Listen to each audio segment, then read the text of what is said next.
Assalamualaikum warahmatullahi wabarakatuh.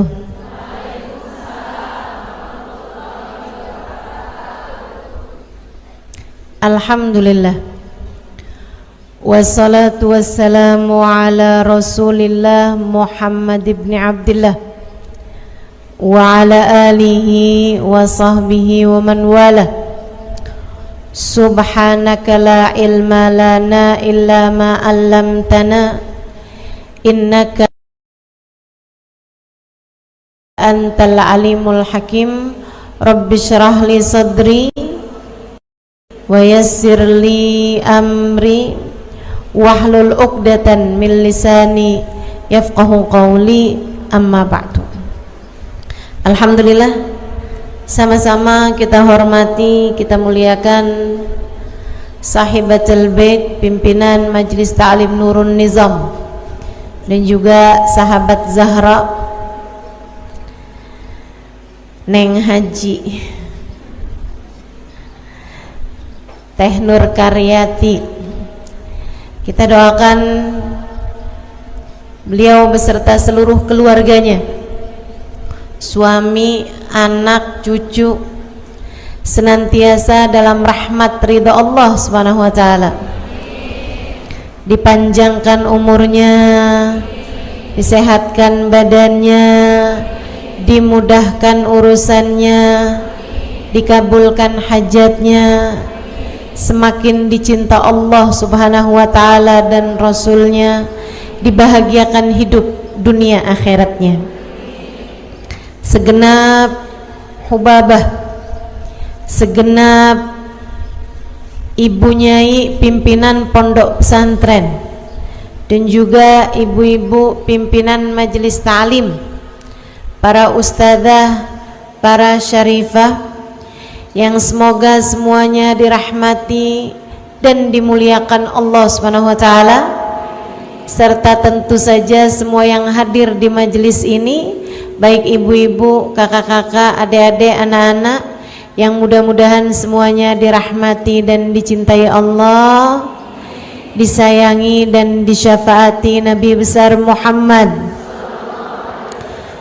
dikaruniakan rezeki yang halal, yang thayyib, yang berkah, dikaruniai anugerah yang tak terbatas dunia hingga akhirat insyaallah, amin ya rabbal alamin.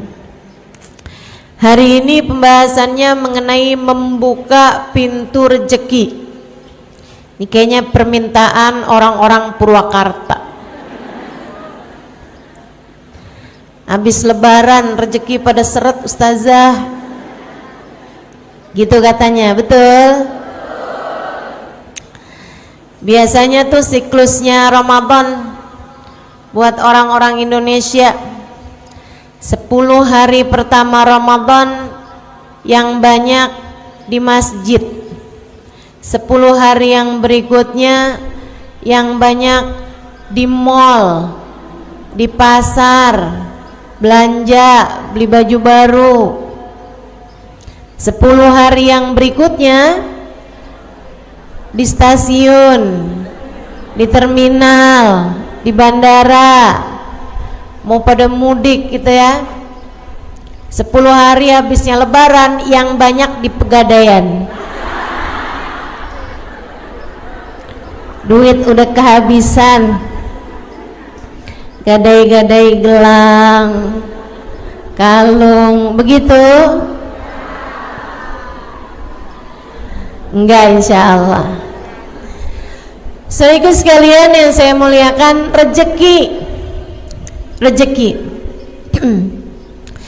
itu bukan hanya sebatas uang, bukan hanya sebatas makanan, melainkan manusia itu terdiri dari 3 hal, ketiganya memerlukan rezekinya masing-masing. Manusia disebut manusia karena punya badan. Kalau nggak punya badan namanya hantu. Kita punya badan. Badan perlu rezekinya. Makanan, pakaian, rumah tempat tinggalnya badan. Sekarang ada lagi nih yang dianggap lebih mendesak. Casan.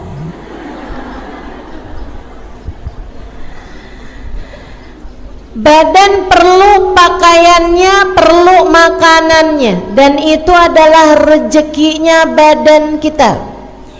Tapi selain daripada badan, manusia juga punya yang namanya akal, pikiran.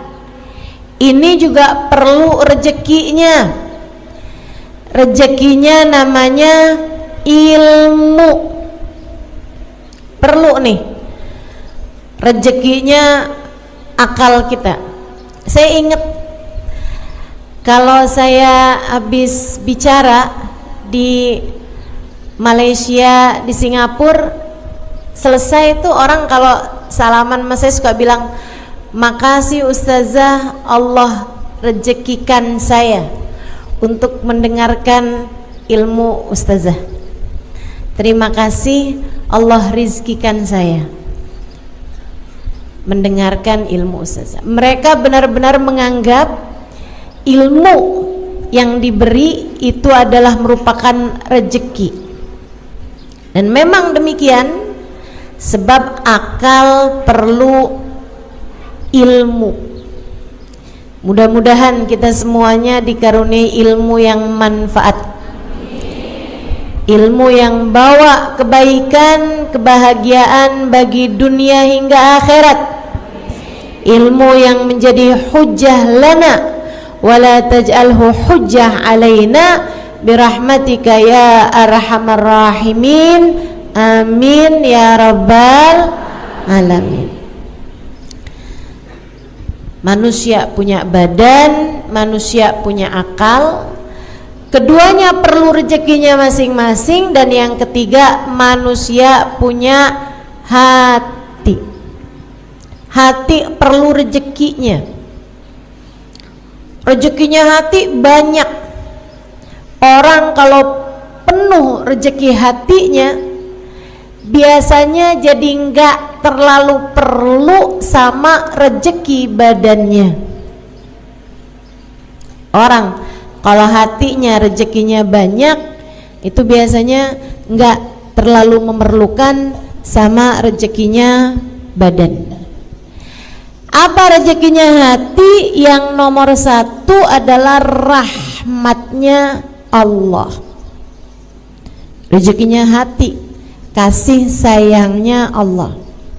Hati yang disayangi adalah hati yang dikaruniai rezeki yang paling penuh.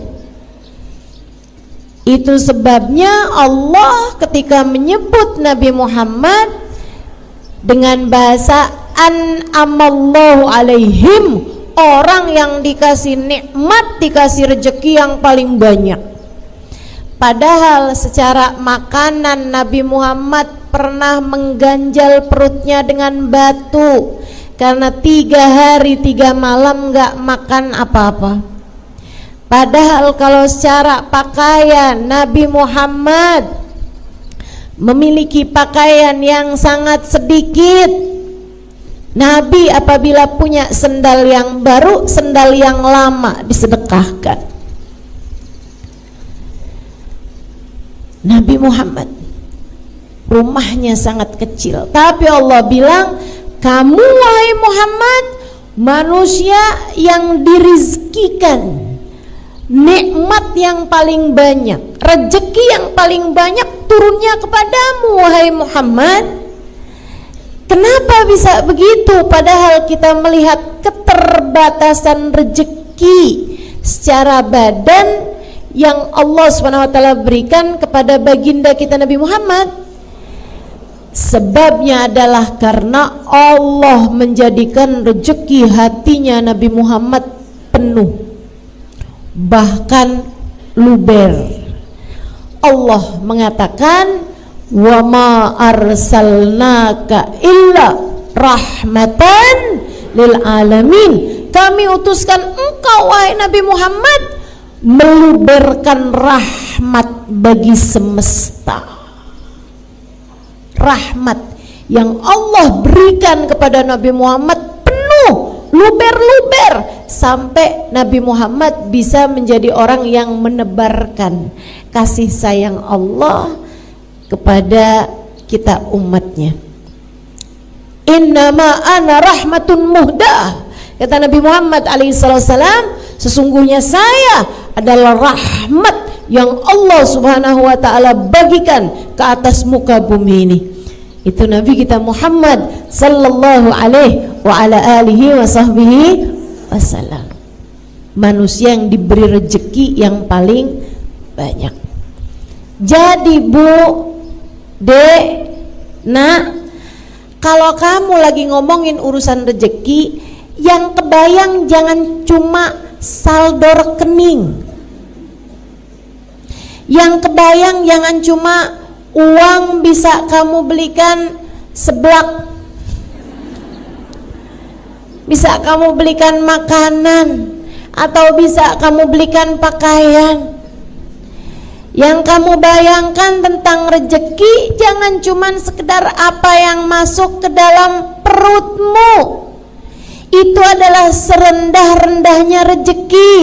Kata Sayyidina Ali bin Abi Thalib, "Man kana hammuhu batnuhu, kanat qimatuhu ma yakhruj minhu." Siapa yang urusan terpenting baginya adalah isi perutnya, maka nilainya adalah apa yang keluar dari perutnya. Siapa yang urusan paling penting dalam hidupnya adalah apa yang masuk ke perutnya, yang dipikirin cuman makanan mulu. Di sini makan apa enaknya ya? Nih duduk di majelis dari pagi, yang dipikirin bakso enak nih.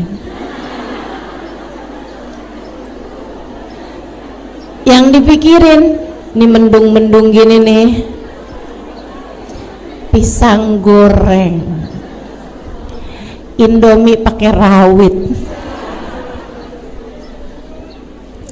Ada yang begitu? Disindir Mas Sayyidina Ali, nilai kamu adalah apa yang keluar dari perutmu. Apa yang keluar dari perut?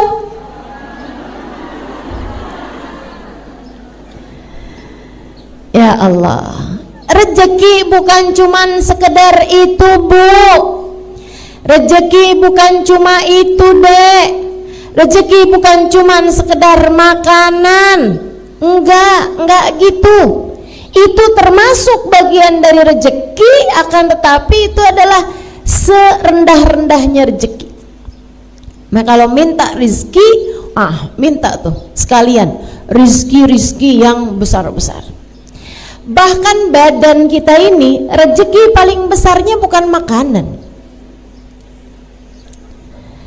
Mauan mana punya makanan enak-enak tapi sakit, ama sehat tapi makanannya serba sedikit atau serba terbatas. Mauan mana? Sehat tapi makan enak, katanya iya. Teman-teman seiku sekalian yang saya muliakan, kesehatan itu adalah rezeki yang lebih besar daripada rezekinya makanan gitu. Kita tuh sama Allah kalau dikasih sehat Bu, makan apa aja enak, betul? Saya dulu tidak menyadari ucapan itu sampai umur saya 40 tahun. Udah di atas umur 40 tahun nih, ya Allah, nggak boleh salah makan dikit.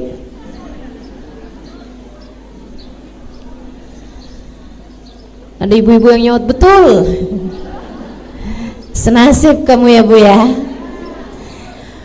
Ibu-ibu saudara sekalian saya muliakan, orang kalau badan sehat makan apa aja juga enak.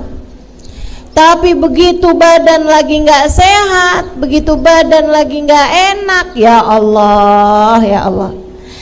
Makanan mahal-mahal, makanan enak-enak, jadi nggak bisa dimakan. Karenanya lebih daripada sekedar rezeki berupa makanan, kamu harus minta kepada Allah Subhanahu wa taala rezeki berupa kesehatan, sebab kesehatan lebih bernilai daripada makanan. Saudara sekalian saya muliakan, ini rezeki nih macem-macem. Jadi bukan hanya itu. Rezeki berupa kenyamanan, rezeki berupa memiliki keluarga yang saling sayang, memiliki keluarga yang saling mendukung satu sama lain. Rezeki apa bukan rezeki? Rezeki. Nih akal kita nih perlu rezeki berupa ilmu.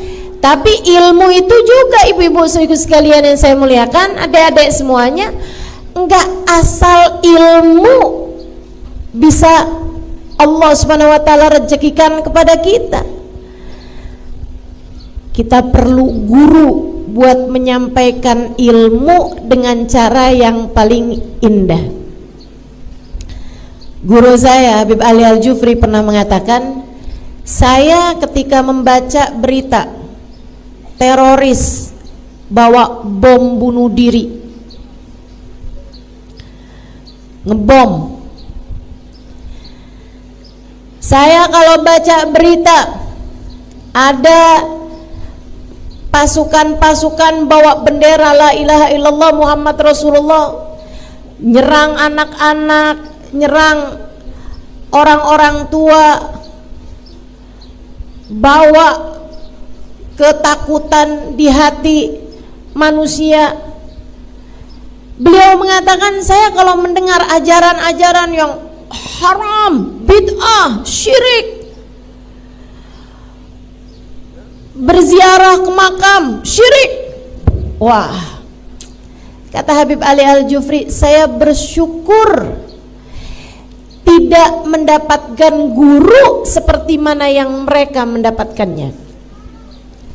Bu, kalau kita berguru dengan orang yang sama dengan yang mereka berguru, belum tentu kita jadi orang-orang yang bisa menikmati maulid, bisa menikmati sholawat, bisa merasa haru, cinta, bahagia ketika merasakan kedekatan dengan baginda Nabi besar Muhammad sallallahu alaihi wasallam. Betapa ternyata memiliki guru yang bisa membawa kita kepada rasa cinta kepada Allah, rasa cinta kepada Rasulullah adalah rezeki yang luar biasa besarnya, yang harus terus-terusan kita minta pada Allah Subhanahu wa taala. Saya doakan guru-guru saya, Allah sehatkan badannya, bahagiakan hatinya, betahkan hidupnya di dunia, ya Allah. Kita doakan, Bu, Habib Umar bin Hafid, Habib Zain bin Smith, para ulama-ulama kita, banyak ibu-ibu sekalian, baik yang ada di luar negeri ataupun yang ada di dalam negeri. Kita harus doakan ulama-ulama yang ada di sekitar kita nih, yang bawa kenyamanan, kebahagiaan saat kita menuntut ilmu pada mereka, harus kita doakan. Karena apalagi kalau tingkatan ulama-ulamanya yang sudah mencapai tingkat murabbi, tingkat mursyid, mampu mendidik hati dan jiwa dari para murid-muridnya, sekelas Habib Umar bin Hafid, sekelas Hubabah Nur. Itu ibu-ibu sekalian perlu banget buat kita doakan biar betah hidupnya di dunia. Kalau nggak betah-betah, Bu, mereka pengennya pergi aja. Kalau pergi siapa yang rugi? Kita. harus kita doakan biar pada sehat, biar pada seneng, biar pada bahagia, biar pada betah kerasan hidup di dunia, biar enggak minta cepet-cepetan berangkat menuju surga Allah Subhanahu wa ta'ala. Rezeki macem-macem. Karenanya untuk rezeki ilmu ini juga ibu-ibu nih punya PR mendoakan anak-anaknya. Ibu udah alhamdulillah nih seneng hadir di majelis, merasakan kenikmatannya majelis, sampai majelis jam 7, jam setengah 8, datang dari jam berapa Bu? Jam 1 dari kemarin.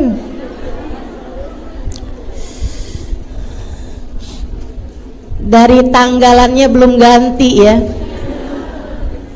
Masya Allah. Saudariku sekalian yang saya muliakan, kamu perlu mendoakan anak-anakmu. Jangan sampai mereka mendapatkan guru yang salah atau yang tidak membawa kenyamanan atau menyampaikan ilmu dengan cara-cara yang tidak baik gitu. Terus didoain, ya Allah kasih buat anak cucu saya ya Allah guru yang dapat membimbing hati mereka menuju ya Allah. Nih dengerin bener-bener nih, kalau kamu doa jangan cuman ya Allah anak-anak saya ya Allah jangan sampai lapar, anak saya ya Allah kasih sehat biar pada bisa belajar benar, ujiannya bagus. Jangan cuma sekedar itu ibu sekalian, doakan juga karuniakan kepada mereka ya Allah guru yang soleh, yang mampu mendidik hati mereka menujumu ya Allah. Minta itu adalah rezekinya akal, rezekinya hati. Lebih tinggi lagi ibu nih ya, punya anak sehat badannya, makannya bergizi, ibu punya uang buat ngasih makanan-makanan yang enak, makanan-makanan yang bergizi. Ibu punya uang buat beliin dia rumah, buat beliin dia, maksudnya rumah tempat tinggal kalian layak dihuni, buat bisa kasih dia pakaian yang layak gitu. Anak-anak ibu bersih, rapi, cakep, sehat badannya, mauan begitu, akan tetapi anak nggak dapat hidayah atau maukan. Mauan mana? Dunia terbatas, tapi anak soleh soleha nggak tinggal sholat. Bahkan ibu bangun di jam 3 pagi, jam setengah 4 pagi, masih sekitar 1 jam lagi dari adzan subuh. Ibu lihat kok lampunya hidup nih kamar anak ibu, ibu buka, anak ibu lagi sholat tahajud, anak ibu lagi baca Quran, anak ibu lagi berdoa. Bu, tapi dia keadaannya serba terbatas. Misalnya kamu gak punya banyak rezeki secara untuk makanan, pakaian, tempat tinggal, tapi punya anak-anak yang soleh-soleha, mauan mana kamu? Rezeki yang seperti itu atau semuanya serba dikasih Allah banyak-banyak, makanan banyak, ada kendaraan, ada rumahnya besar semuanya, dari mulai satpam sampai ke supir, sampai ke tukang bersih-bersih, sampai ke tukang tanaman, semuanya ada. Punya asisten pribadi, punya segala macam, kehidupan duniamu dicukupkan. Akan tetapi anak-anak yakin saya, anak soleh-solehah jauh lebih kamu inginkan daripada sekedar rezeki-rezeki yang sifatnya badaniyah, yang sifatnya zahir. Dari sini kita tahu rezeki akal, rezeki hati jauh lebih indah daripada sekedar rezeki badan kita. Meskipun ketiganya semuanya harus kamu miliki, ketiganya semuanya juga nikmat hidup kita, bahagia hidup kita jika ketiganya Allah Subhanahu wa taala berikan seukuran dengan keperluan kita, kebutuhan kita. Rezeki itu Bu enggak harus banyak, yang penting pas. Ibu ya, pas waktunya lapar ada makanan, pas waktunya tidur punya kamarnya, punya tempat tidurnya, kamarnya ada AC-nya. Atau kalau di Purwakarta nggak panas, ada kipas anginnya. Itu kan namanya pas. Pas waktunya nih orang berangkat haji, ibu mau ingin juga pengen daftar haji juga, pas ada uangnya, ya kan? Waktunya mau pergi majelis nih hari di Nurun Nizam, ada ongkosnya, kan begitu? Pas. Tapi kalau misalnya rezekinya banyak tapi nggak pas, ini yang nggak enak nih Bu nih. Rezekinya sih banyak, duitnya banyak nih, waktunya mau pergi pengajian ada aja. Segala udah jalan naik sepeda motor, sepedanya bannya pecah, ada aja gitu penghalang-penghalang dari mendapatkan kesenangan dan kebahagiaan. Makanya bukan itu yang kita minta. Yang kita minta itu rezeki yang pas. Itu pula yang diminta oleh baginda kita Nabi besar Muhammad sallallahu alaihi wasallam untuk rezeki keluarganya. Allahumma ja'al rizqa ali Muhammadin kafafa. Ya Allah, jadikanlah rezekinya keluarganya Muhammad adalah rezeki yang cukup. Yang diminta cukup sama Nabi, bukan berlebihan, bukan banyak, akan tetapi menenggelamkan. Karena rezeki yang penting cukup, yang penting pas. Mudah-mudahan Allah karuniakan kepada kita rezeki yang pas, rezeki yang cukup, rezeki yang jadi sebab kebahagiaan bagi hidup kita dunia hingga akhirat insyaallah. Amin ya rabbal alamin. Amin ya rabbal alamin. Rezeki itu yang enggak apa-apa banyak, itu rezekinya hati.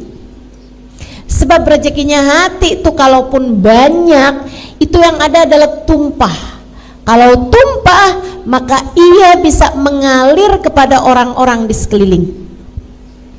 Kamu kalau sama Allah, diluberkan rahmatnya Allah subhanahu wa ta'ala ke dalam hatimu, yang ada rahmatnya Allah bakal luber.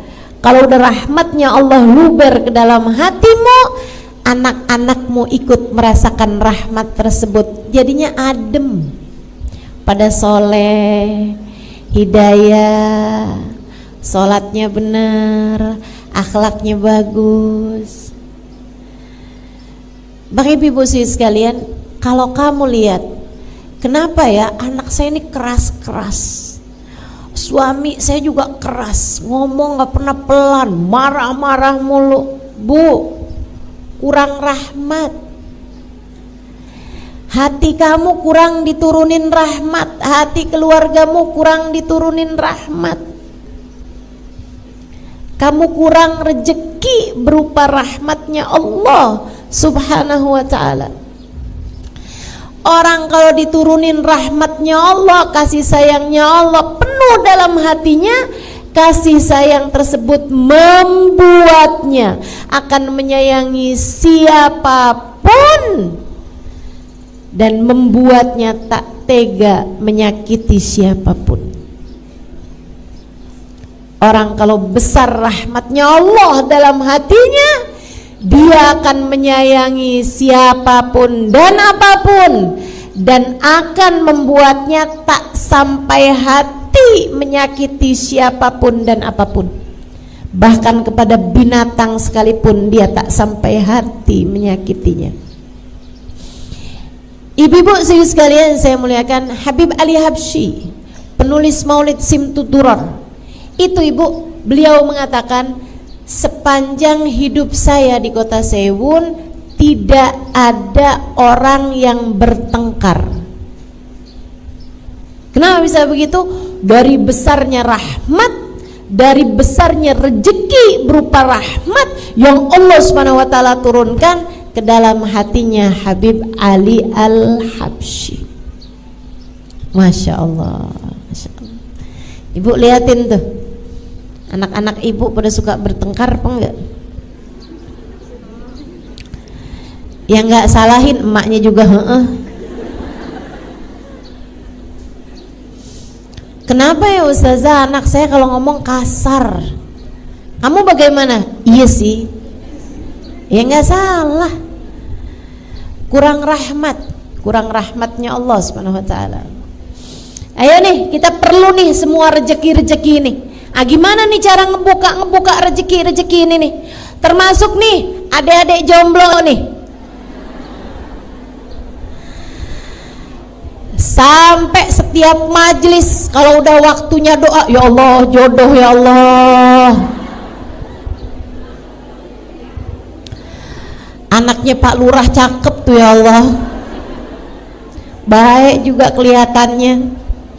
Jodohin saya sama dia ya Allah. Kalau enggak sama dia yang mirip sama dia ya Allah. Daripada susah-susah dia aja deh ya Allah.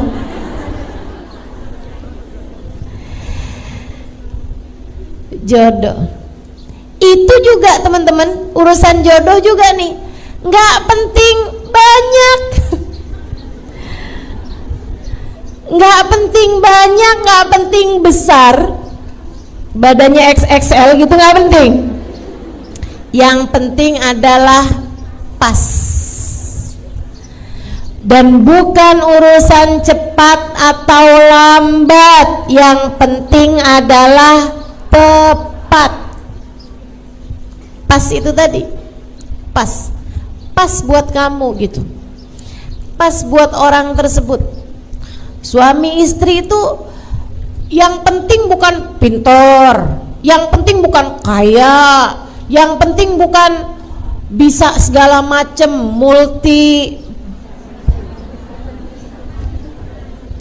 multimedia. Enggak gitu ya. Yang penting tuh bukan hal-hal yang seperti itu, akan tapi suami sama istri itu yang penting pas, tepat, klop gitu. Itu yang paling penting. Dan itu juga bagian dari rizki, bagian dari rejeki. Sama halnya dengan anak-anak itu juga rejeki, Bu. Anak itu juga rejeki, dan seperti yang tadi saya sampaikan, rejeki itu nggak penting banyak. Ya Allah kasih saya anak 12. Nggak penting banyak anak itu, bukan. Yang penting adalah pas. Yang penting adalah yang tepat. Itu yang kita minta dari Allah Subhanahu wa taala, anak yang pas buat kamu sebagai orang tuanya. Kamu kalau dikasih anak terlalu pinter juga belum tentu bisa jaganya. Kamu kalau dikasih anak terlalu cakep belum tentu bisa jaganya. Betul? Maka yang penting tuh anak tuh yang pas. Waktunya sholat, dia sholat, kan pas. Gitu kan? Jangan sampai yang Mama, saya kok sama papa nggak boleh pakai jilbab sih, Ma. Saya kan udah balik, Ma. Kata mamanya, nah iyalah, kamu kan Sarifuddin. Itu kan namanya nggak pas, teman-teman saya sekalian. Saya beberapa waktu yang lalu baru pulang dari Australia. Di sana salah satu hal yang saya syukuri dari Indonesia, saya minta kepada Allah, ya Allah jangan sampai ini nyampe ke negeri saya nantinya ya Allah. Saya benar-benar berdoa. Di sana tuh ibu-ibu saya sekalian, di tempat-tempat umumnya, di bandara, di tempat-tempat umum manapun, ya kayak di rumah sakit misalnya, atau di ruang publik lah, tempat wisata misalnya atau apa, kamar mandinya tuh punya 3 jenis. Kamar mandi buat laki-laki, kamar mandi buat perempuan, kamar mandi buat laki-laki yang jadi perempuan atau perempuan yang jadi laki-laki. Unisex. Ada tulisannya gitu. Jadi ada tandanya, ada tanda laki-laki, ada tanda perempuan, ada tanda yang laki perempuan. Laki-laki jadi perempuan, perempuan jadi laki-laki. Betapa kita takut hal-hal yang semacam ini terjadi di negeri kita yang tercinta ini. Betapa kita sangat takut hal-hal yang semacam ini terjadi kepada anak-anak ataupun cucu-cucu kita. Perlu sekali untuk kita minta kepada Allah SWT, ya Allah tolong jaga anak cucu kami ya Allah. Tolong jaga anak cucu kami ya Allah. Jadi anak, cucu enggak penting banyak, enggak penting cakep banget gitu, enggak penting pinter banget gitu, enggak. Yang penting anak yang pas, anak yang soleh, anak yang solehah, pas sebagai hambanya Allah, pas sebagai umatnya baginda Nabi besar Muhammad sallallahu alaihi wa ala alihi wasallam, insyaallah. Amin ya rabbal alamin. Mengingat kebutuhan kita terhadap rezeki banyak sekali, baik rezekinya badan kita, rezekinya akal kita, maupun rezekinya hati kita, baik untuk kita maupun untuk seluruh keluarga kita, anak-anak kita, keluarga kita nih. Karenanya akan saya sampaikan kepadamu 10 hal pembuka pintu rezeki. Enggak akan saya terangkan dengan detail semuanya gitu, enggak.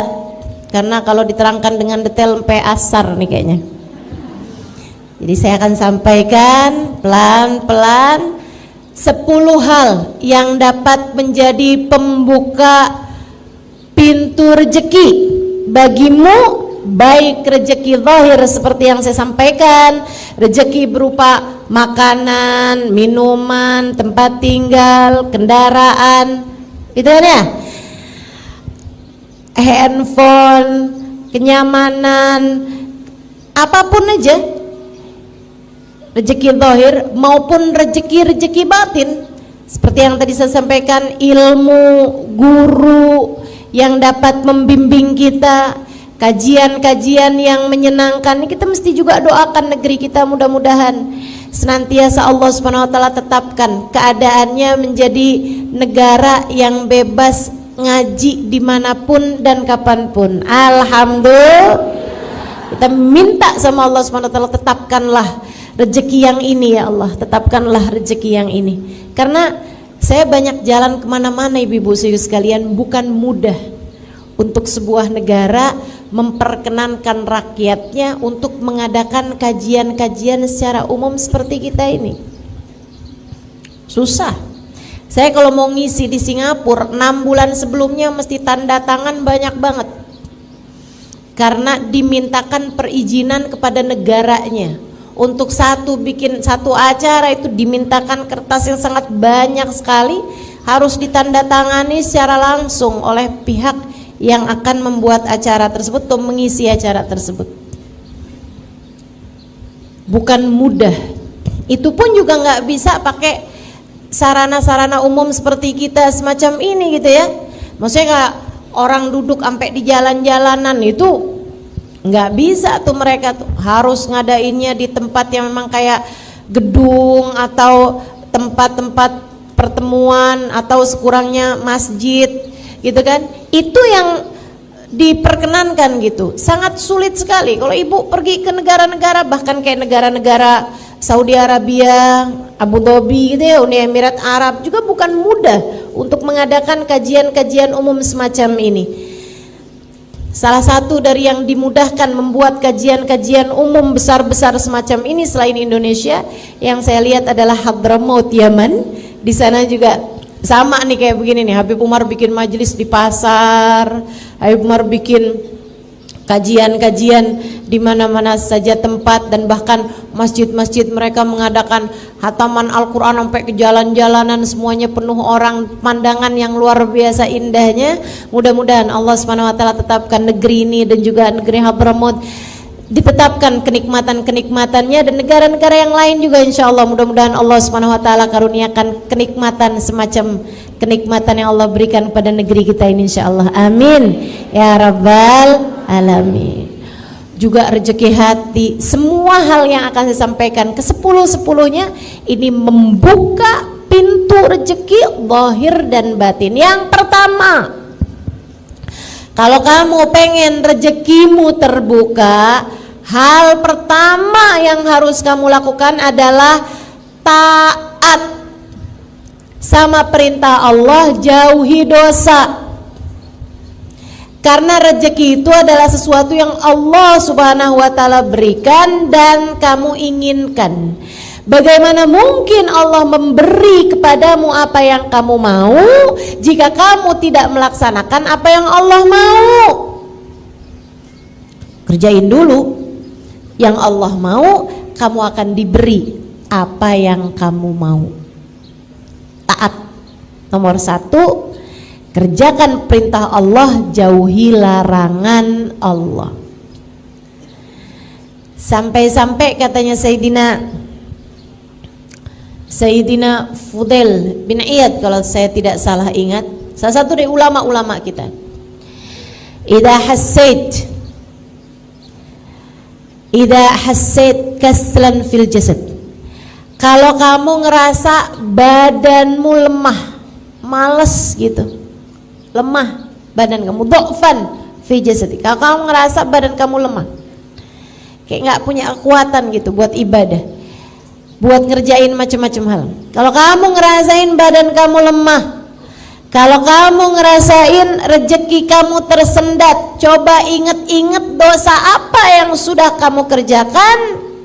Inna dzunub, sungguhnya dosa-dosa memberatkan punggungmu untuk dapat memaksimalkan potensi yang Allah Subhanahu wa taala berikan kepadamu. Dosa bikin badan jadi sakit, dosa bikin rezeki jadi seret. Jadi ibu-ibu nih, daripada kamu nuntut suami habis-habisan, kalau nggak bawa duit banyak jangan pulang sekalian ke rumah. Daripada kamu kayak begitu bu sama suami, mendingan kamu introspeksi diri. Ya Allah, rezeki seret banget, dosa apa nih saya nih? Coba diinget-inget. Ngomongin orang, sih. Bohongin suami, iya juga sih. Ngomel-ngomel mulu sama suami sama anak, sih. Nyubit anak, iya juga sih. Selagi dosa-dosa masih kamu kerjakan, bagaimana mungkin kamu berharap Allah memberi apa yang kamu mau jika selama ini kamu tidak menjadi hamba yang Allah mau?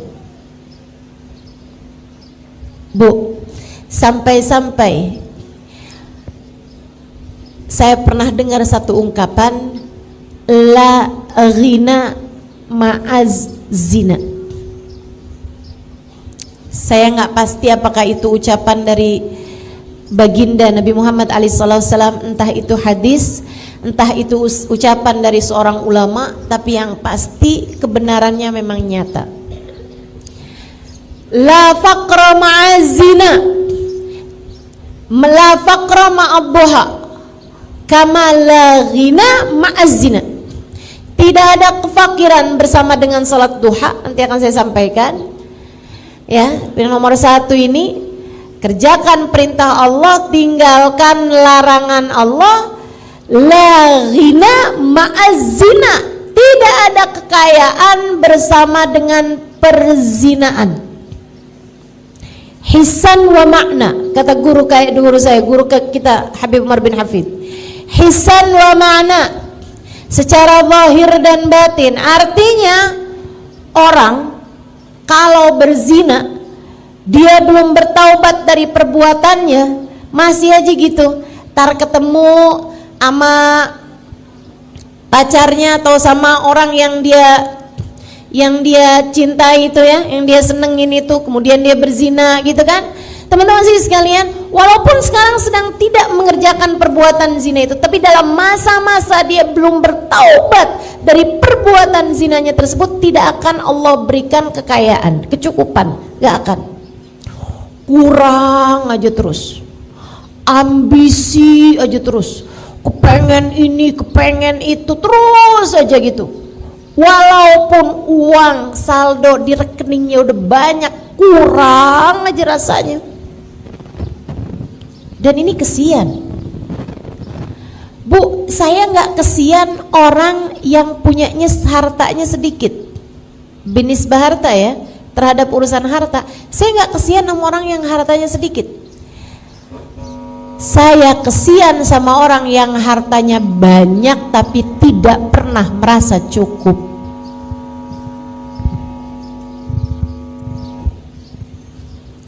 Saya kesian sama orang yang hartanya banyak tapi tidak pernah merasa cukup. Kayak terus aja ambisi, sampai curigaan mulu. Kalau dia perempuan kan, curiga aja sama HP suaminya, curiga aja nih suaminya pergi kemana nih, hidupnya blingsatan, takut setengah mati. Kalau malam-malam susah tidur, takut ada yang bobol rumahnya, hidupnya terus saja ketakutan gitu. Begitu ada kabar kalau perusahaannya bangkrut, perusahaannya rugi, sedikit aja ngomongnya, wah kalau rugi seperti ini besok kita makan apa? Padahal duit sisanya masih banyak. Ibu-ibu sekalian, saya ngerasa berbahagia tinggal di Indonesia, di mana orang-orang itu bisa loh, dia ngojek tapi kredit motor, penghasilannya itu sehari 50.000, sehari 70.000 gitu, tapi sanggup gitu hatinya buat bayar kredit motor gitu kan, luar biasa. Jadi teman-teman sekalian, masalahnya bukan sama berapa uang yang kamu punya, berapa nilai yang kamu punya, tapi kemampuan hati untuk bisa merasa cukup dengan rezeki yang Allah Subhanahu wa taala berikan gitu. Saya nggak kesian di sini nih sama perempuan-perempuan yang misalnya gitu, suaminya cuman ngasih dia sebulannya berapa? Saya nggak ngerti tuh, nggak pernah ikutan belanja soalnya. Anggap 500.000 misalnya gitu, buat belanja harian, masa cukup nggak itu? Nggak cukup. 1 juta deh, 1 juta, gitu ya? Nggak cukup juga. Emang iya?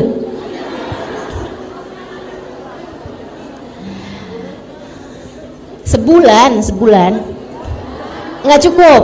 Oke. 3 juta cukup. Oke. Ya, saya nggak kesian misalnya nih, cukupnya nih 3 juta, tapi dia sama suaminya dikasih sebulan 2 juta buat belanja hari-harian gitu, buat masak hari-harian. Saya nggak kesian sama orang yang seperti itu. Yang saya kesianin adalah perempuan-perempuan yang suaminya udah ngasih setiap bulannya 10 juta, tapi mukanya nggak ada senyum-senyumnya kecuali tanggal muda.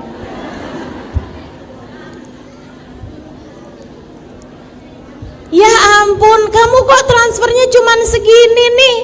Saya nanti bayar arisannya dari mana? Saya nanti nongkrong di Nongkrong di mallnya dari mana? Saya nanti buat bayar ini, buat bayar itu. Ya Allah, ya Allah.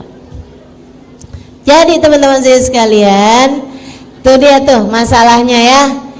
Orang kalau nauzubillah berbuat perzinaan dan dia belum bertaubat dari perzinaannya, itu walaupun dikasih seberapa, hatinya nggak akan pernah merasa cukup. Dan itu adalah siksaan paling menyiksa terhadap urusan rezeki. Yang tersiksa tuh bukan yang dikasih rezeki yang sedikit, Bu, akan tetapi yang tersiksa itu orang yang dikasih rezeki seberapapun gak pernah merasa cukup. Dia orang yang jauh lebih tersiksa. Dan itu orang kalau berzina, naudzubillah min dzalik, sama Allah dikasih hukuman hati yang tidak pernah merasa cukup. Itu namanya hissi. Itu namanya sesuatu yang maknawi, sesuatu yang secara batinnya. Sementara zahirnya juga, guru saya Al-Habib Umar bin Hafid mengatakan, orang kalau berzina belum bertaubat dari perbuatan zinanya, dalam masa-masa perzinahan tersebut pasti sama Allah dikasih waktu di mana dia kelaparan, pengen makan, kehausan, pengen minum, nggak ada yang bisa memberikannya pada saat itu. Nggak dia punya saat itu sampai dia harus menengadahkan tangannya meminta kepada orang lain, walaupun sebanyak apapun uangnya. La ghina ma'az zina. Tidak ada kekayaan, kecukupan bersama dengan perzinaan. Mudah-mudahan Allah jauhkan kita dari dosa zina dan dosa apapun yang menjauhkan kita dari rahmatnya Allah Subhanahu wa taala, insyaallah. Amin ya rabbal alamin. Adik-adik sekalian saya muliakan, ini saya sampaikan kepada adik-adik nih, Dek. Jangan mau memberikan sesuatu yang sangat berharga dari dirimu, yaitu nilai harga dirimu itu, Dek. Jangan mau kamu menyerahkannya kepada laki-laki manapun di luar bingkai pernikahan dengan atas nama cinta. Cinta nggak bikin kamu jauh dari Allah. Cinta yang benar gak bakal bikin kamu jauh dari Allah. Dan laki-laki yang sungguh mencintaimu pasti akan menjagamu. Dengarkan ucapan saya.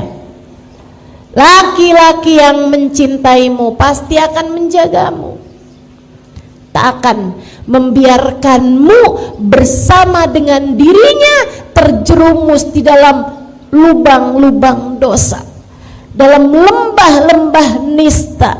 Adik-adikku sekalian, Sayyidil Habib Umar bin Hafid menyampaikan, orang tuh kalau masuk surga semuanya akan membusungkan dada ila ashabuz zina, kecuali pelaku zina. Andai Allah sudah menghapuskan dosa-dosanya dengan dia berada di dalam neraka karena dia matinya bawa iman, misalnya nih umat Nabi Muhammad ngerjain zina, dia dimasukkan ke dalam api neraka untuk waktu yang cukup lama sampai kemudian udah waktunya dia masuk ke dalam surga, karena bagaimanapun dia matinya membawa iman, dia akan menjadi orang yang masuk surga dengan menundukkan kepala. Malu di surga aja malu, kalau masuk surga pun pelaku zina akan masuk surga dalam keadaan menundukkan kepala karena malu. Jangan biarkan dirimu terjebak dalam jurang nista yang semacam itu. Ini pesan dari orang tua. Saya adalah orang tua bagimu. Dek, dengarkan saya. Enggak ampe segitunya sayang sama orang, ampe kamu mau-maunya memberikan hal yang paling berharga dalam dirimu itu. Nilaimu nak, nilaimu dek, ada pada kehormatanmu. Jangan biarkan ia terinjak-injak oleh bisikan-bisikan setan dalam dirimu itu. Jauhi zina, jauhi apapun yang mendekatkanmu kepada zina. Jauhi, tidak akan membawamu kepada kebahagiaan, kesenangan, rezeki yang melimpah. Enggak. Tidak akan membawamu kepada kebahagiaan rasa dicinta. Enggak. Ia hanya akan membawamu kepada penyesalan demi penyesalan di depan matamu. Dunia, sebelum kamu menyesal di akhirat nanti dengan sedalam-dalamnya penyesalan. Saya menyampaikan kepadamu hal ini atas nama cinta anak-anakku. Jaga kehormatanmu nak, jaga kehormatanmu. Jangan mau-maunya kamu menggadaikan kehormatanmu dengan mengatasnamakan cinta. Sekali lagi saya sampaikan padamu, kalau kamu cinta, kamu akan jaga dirimu. Kalau dia adalah laki-laki yang benar mencintaimu, dia akan menjaga dirimu, tak akan mau menyentuhmu kecuali sesudah kalian halal, dihalalkan oleh pernikahan.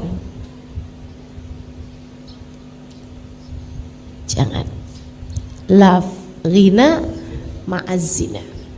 Kamu pengen jadi seseorang yang rezekimu mudah, yang rezekimu melimpah, yang rezekimu pas, yang rezekimu cukup, yang rezeki kamu dirizkikan oleh Allah Subhanahu wa taala hal-hal yang indah dalam kehidupan. Rezeki akalmu, kamu dikaruniai ilmu yang manfaat.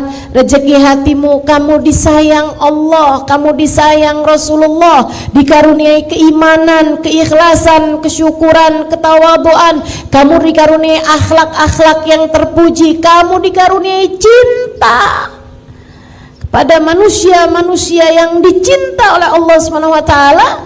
Kamu ingin dikaruniai hal-hal yang indah-indah semacam itu. Tinggalkan dosa, kerjakan jalan taatmu kepada Allah Subhanahu wa taala. Kamu jangan nyari jodoh sampai nggak mau pakai jilbab. Ngapain kayak begitu? Susah ustazah dapat jodoh kalau laki-laki nggak lihat betapa indahnya rambut saya ini. Susah ustazah dapat laki-laki yang mau menikahi saya kalau dia nggak tahu betapa sangat seksinya badan saya ini.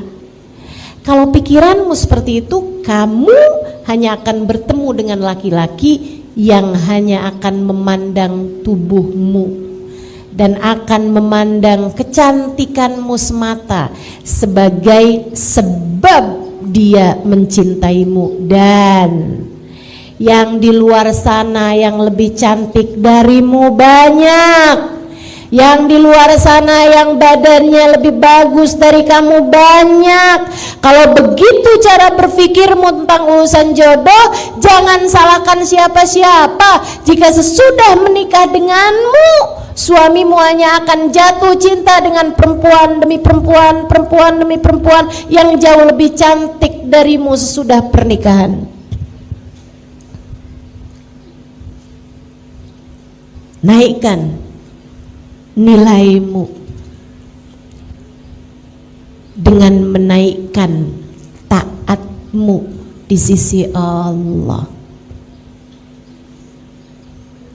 Percaya saya, kamu menjadi apa yang Allah mau, Allah akan beri apa yang kamu mau.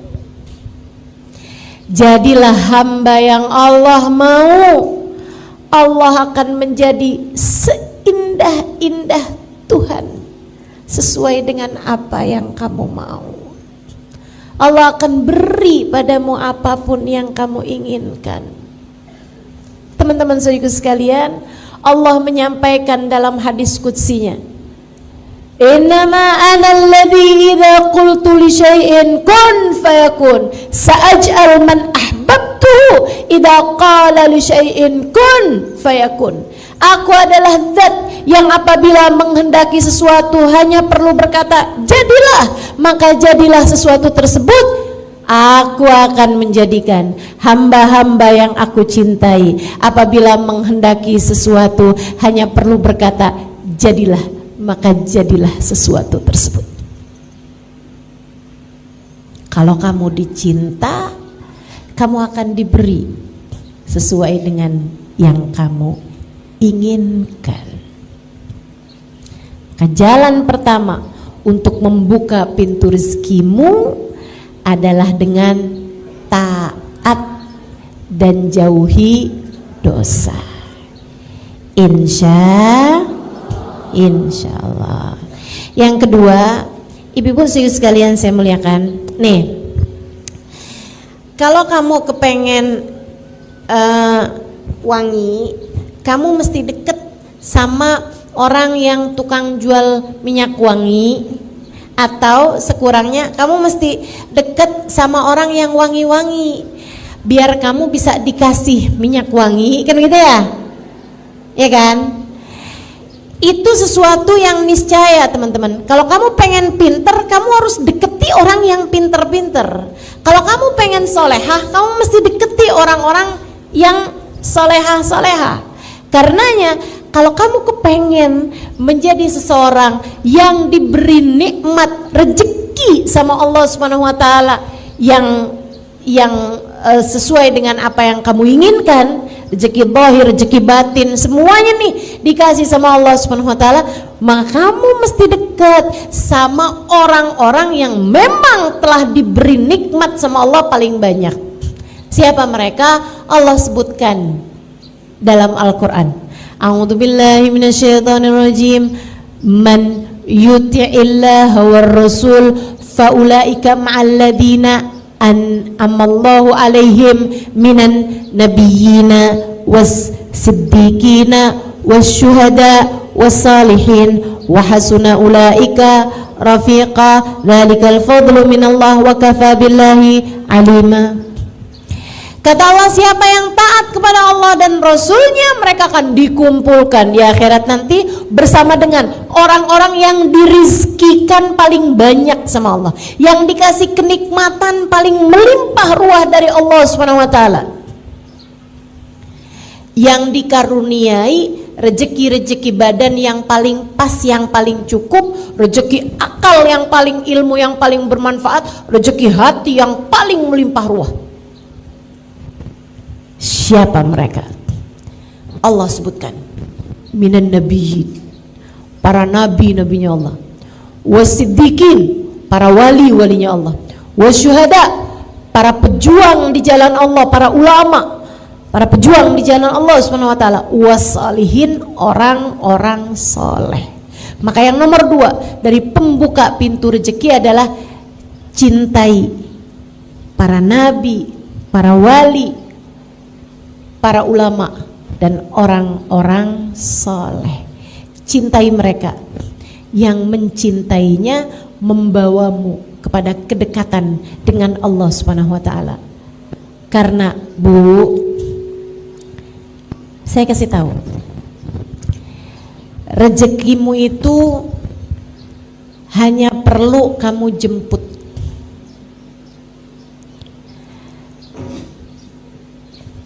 Kalaupun kamu tidak tahu rezekimu ada di mana, rezekimu tahu kamu ada di mana. Ia akan sampai kepadamu mau tak mau. Masalahnya di mana alamat rezeki? Sumber rezeki itu di mana? Sumber rezeki ada pada Allah Subhanahu wa taala yang telah menamakan dirinya Huwar Razzaq Dzul Quwwatil Matin. Dialah Allah satu-satunya sang pemberi rizki, dialah pemilik kekuatan tertinggi. Kamu pengen rezekimu seperti yang kamu inginkan, maka dekatilah orang-orang yang memang telah dekat dengan Allah Subhanahu wa ta'ala. Cintai Nabi Muhammad. Cintai Nabi Muhammad. Orang yang di hatinya nggak punya rasa cinta kepada Nabi Muhammad dari umat Nabi Muhammad, andai pun rezeki badannya sama Allah diberikan kecukupan sekalipun, rezeki yang di dalam sini nggak akan pernah diberi oleh Allah Subhanahu wa ta'ala. Karenanya pengen anak-anakmu hidayah, soleh, baik, benar. Pengen kamu disayang sama suamimu, dicintai sama suamimu, suamimu cintanya sama yang halal-halal, kamu pun juga begitu. Kamu kepengen agar hatimu tidak diberi rasa cinta kepada yang tidak dihalalkan oleh Allah Subhanahu wa ta'ala bagimu. Cintai orang-orang yang dekat dengan Allah Subhanahu wa ta'ala. Cintai Nabimu Muhammad sallallahu alaihi wasallam. Orang kalau di hatinya ada cinta kepada Nabi Muhammad, Allah nggak bakalan tega ngasih dia kesusahan dalam hidup. Bu, ama orang yang sayang sama anak kamu, misalnya orang kaya, orang mampu, gitu ya, kamu punya uang banyak, gitu kan? Terus kamu pergi ke sekolah anak-anakmu, atau anak-anakmu pulang bawa teman-temannya. Terus kamu lihat di antara teman-temannya tuh ada anak-anak yang sayang banget sama anak kamu gitu. Sayang banget sama anak kamu. Dia berusaha untuk melakukan apapun yang dimauin sama anak kamu gitu. Seneng banget dia. Ibu-ibu, saudariku sekalian yang saya muliakan, kalau kamu hari itu masak, kalau hari itu kamu beliin makanan buat mereka, kalau hari itu kamu nyenengin, ajak jalan-jalan, kira-kira nih di antara anak-anak temen-temennya anak-anak kamu itu, di antara temen-temennya anak kamu, siapa yang akan kamu ajak? Yang suka ngusilin anak kamu atau yang sayang sama anak kamu? Yang sayang sama anak kamu. Kenapa begitu? Ini ada anak nih usil nih, nggak seneng sama anak kita, bahkan benci sama anak kita, nggak bakalan kita ajak. Kalau yang seneng-seneng nggak bakalan kita ajak, kan begitu? Oh, kita mau nyenengin anak kita ajakin temen-temennya yang sayang sama dia, yang cinta sama dia. Yang benci, sana, kamu bukan jatahnya nih. Yang ini nih menyenangkan banget sekali nih, bukan jatah kamu nih. Oh kamu enggak, kamu suka ngusilin anak saya. Oh kamu, anak saya minta apaan kamu nggak kasih. Salah. Tapi yang sayang sama anak kita, yang suka ngasih sama anak kita, yang suka perhatian sama anak kita, yang cinta sama anak kita, kita ajakin, kita kasih makan yang enak, kita senengin anak-anak tersebut, anak kita. Kenapa begitu? Karena kita sayang sama anak kita, maka kita akan menyayangi siapapun yang sayang sama anak kita. Pun demikian dengan Allah Subhanahu wa ta'ala. Allah tidak pernah mencintai siapapun lebih daripada cintanya kepada Nabi Muhammad. Allah tidak pernah mencintai siapapun lebih daripada cintanya kepada Nabi Muhammad. Maka Allah akan menjaga, Allah akan melindungi, Allah akan memberi jalan terindah bagi hidup seseorang yang di hatinya terdapat cinta kepada Nabi besar Muhammad sallallahu alaihi wasallam. Maka kamu kalau ngerasa, kenapa ya suami saya kok nggak sayang sama saya? Kenapa ya suami saya kok nggak ada cinta-cintanya sama saya gitu? Kayak saya selalu aja dimarahin, saya selalu aja dikatain kasar misalnya gitu. Coba lihat hatimu, adakah di hatimu rasa cinta kepada Nabi Muhammad? Ustazah, Kan suami saya yang gak sayang sama saya. Kenapa kok saya harus lihat di hati saya punya cinta apa enggak sama Nabi Muhammad? Karena Bu, hati suamimu berada dalam genggaman Allah yang tak pernah mencintai makhluk siapapun lebih daripada cintanya kepada Nabi Muhammad. Ketika Allah lihat di hatimu punya rasa cinta kepada Nabi Muhammad, Allah akan mencintaimu dan Allah akan menjadikan hati orang-orang yang berpengaruh padamu mencintaimu juga. Allah akan bikin gak hanya suamimu, akan tetapi mertuamu, iparmu, orang tuamu, saudara-saudaramu, anak-anakmu mencintaimu karena cinta di hatimu kepada kekasihnya Muhammad sallallahu alaihi wasallam. Saya kok nggak cinta ya Ustazah sama Nabi Muhammad. Saya nggak pernah ngerasa cinta, kan saya nggak pernah ketemu Ustazah. Ayo belajar lagi, belajar terus, dengerin kajian-kajian dari orang-orang yang sudah punya rasa cinta kepada Nabi Muhammad. Dengerin kisah-kisah indah tentang Nabi Muhammad. Terus pelajarin. Belajar cinta, hatimu tuh diajarin biar mencintai yang semestinya dicinta. Nanti kalau udah ngerasain cintanya, nah kamu akan perhatikan anak-anak kamu mulai berubah.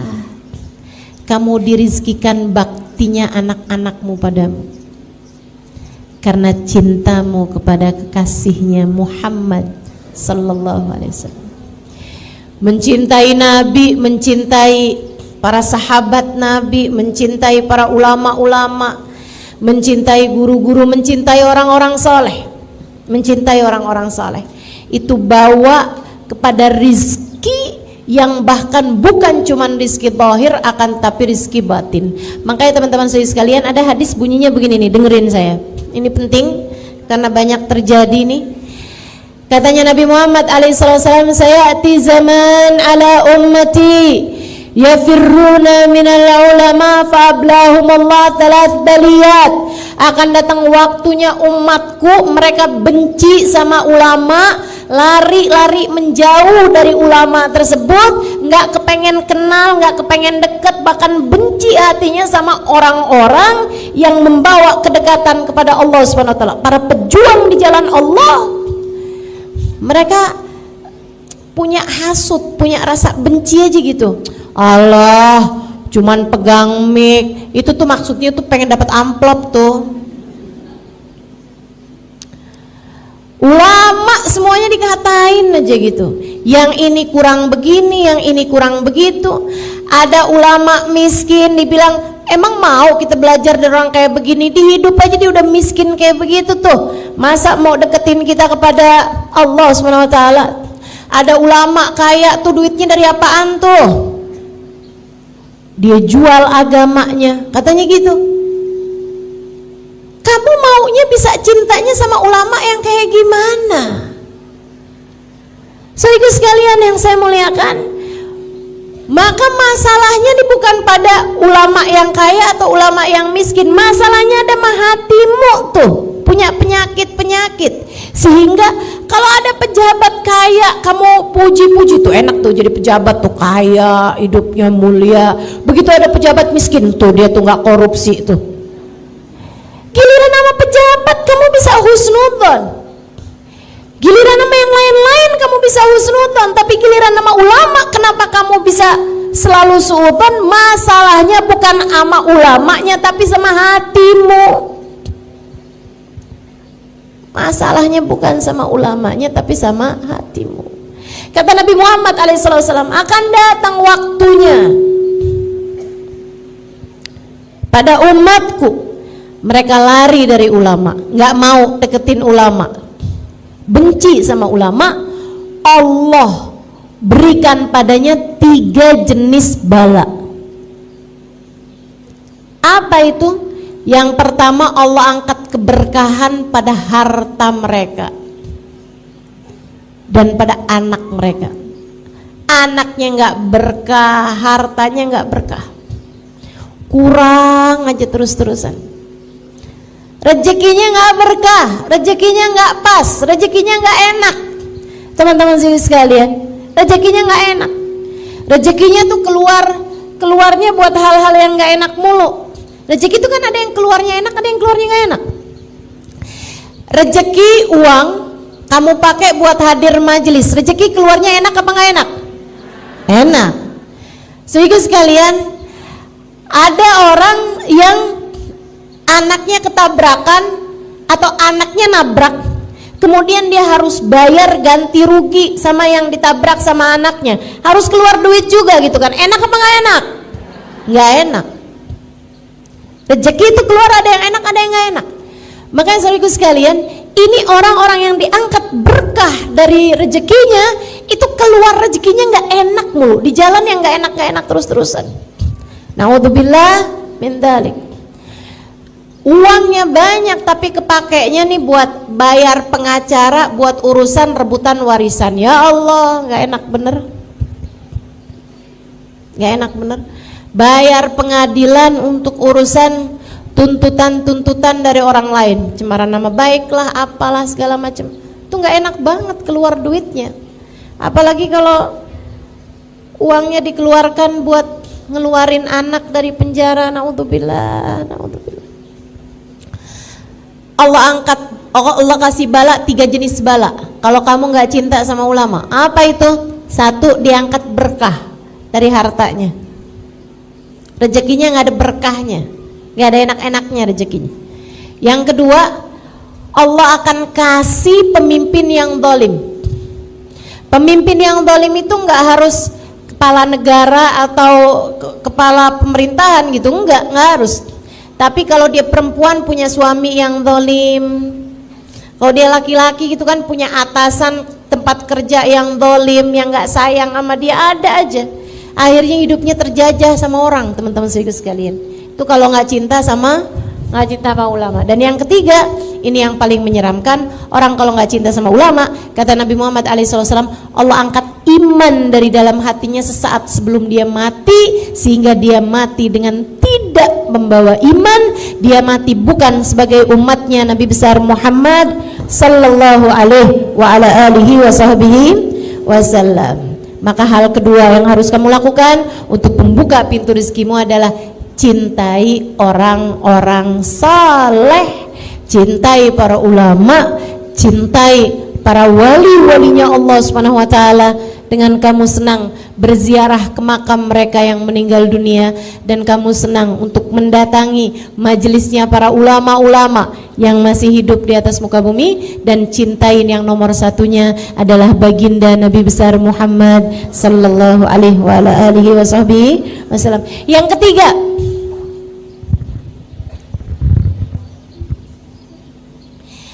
ketiga, kalau kamu kepengen pintu-pintu rezekimu terbuka, yang nomor 3-nya adalah bakti sama orang tua ataupun sama suami bagi yang sudah bersuami.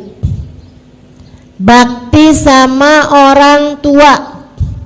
Kamu nggak bisa ngarep kamu dikasih rezeki yang mudah, rezeki yang menyenangkan, selagi kamu menjadi anak yang durhaka sama orang tua. Yang baik sama orang tua, yang bakti sama orang tua. Belajar buat bisa menyenangkan, membahagiakan hati orang tuamu. Kalau sama orang tua itu jangan sok jadi ustazah. Kalau sama orang tua itu jangan sok jadi pemerintah. Kalau sama orang tua itu datanglah kepada orang tua sebagai seorang anak. Anak itu setua apapun tetap aja anak bagi orang tuanya. Setua apapun kamu gak akan pernah lebih tua dari orang tuamu. Iya kan? Kecil aja kita, mau setua apapun juga. Saya ingat dulu sama umi saya, Umi saya suka nanya gitu, Umi ini mesti gimana ya Im? Katanya sama saya, coba nasehatin Umi mesti gimana? Ini kan Umi lagi memposisikan saya sebagai ustazah. Mana ada Umi nanya gitu sama anaknya? Tapi saya nggak pernah datang pada Umi saya, nggak pernah saya jawab Umi saya dengan jawaban ustazah. Saya kalau ditanya sama Umi saya, Umi mesti gimana ya Im? Saya sampaikan pada Umi saya, Umi mesti sehat. Umi mesti sehat. Umi mesti sehat.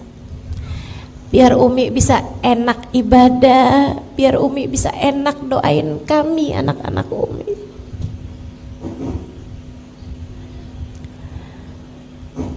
Sama orang tua itu nggak usah bawa-bawa dalil, teman-teman.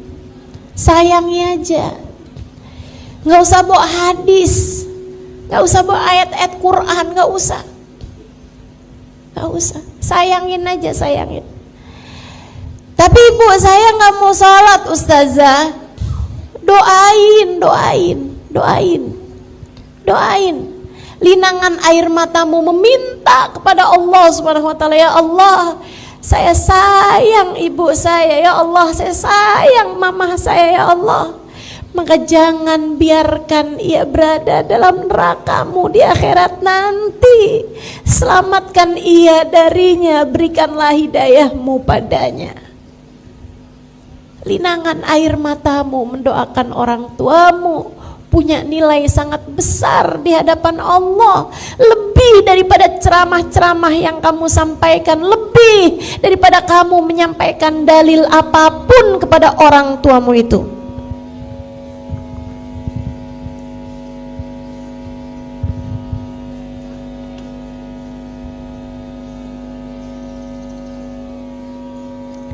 Bakti sama orang tua membuka pintu rezeki.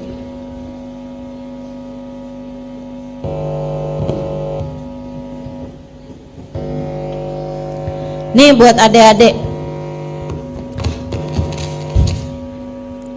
jomblo, para jombloers, kamu salah satu dari hal yang bisa bikin kamu mudah-mudahan dekat dengan jodoh yang soleh.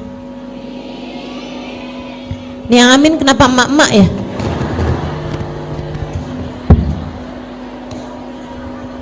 Doain anaknya, iya. Coba lihat bagaimana caramu memperlakukan orang tuamu. Dek, nak, kamu pengen ada seorang laki-laki yang menyayangimu, belajarlah buat sayang sama orang tua yang telah menyebabkan kehadiranmu di atas muka bumi ini. Saya tahu orang tuamu gak sempurna, banyak kekurangannya, tapi tanpa mereka kamu gak akan ada di atas muka bumi ini. Maka jangan pernah remehkan orang tuamu itu.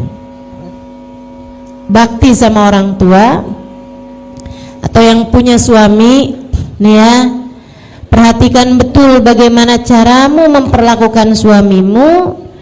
Itu akan sangat berpengaruh kepada urusan rezekimu. Para istri-istri tukang ngomel, rezekinya bakalan seret. Percaya, saya liatin.